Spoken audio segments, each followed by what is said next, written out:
নতুন গেলে আমি তো কিনছি 85,000 টাকায় এই গরুটা বিক্রি হয়ে গেল। দেখি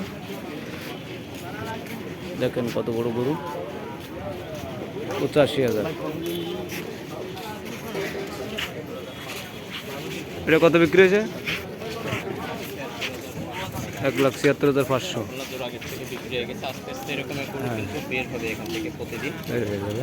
এটা একটু আগে বের হলো 1,76,500 টাকা হাসিলগড়ের সামনে থেকে নিয়ে গেল।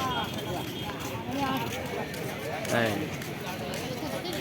জোড়াঘাটে গরুর হাট, 1,76,000।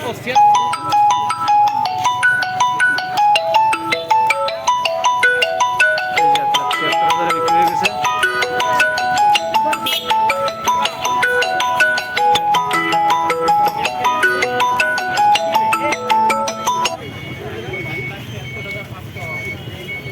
এক লাখ 76,500 বিক্রি হয়ে গেছে।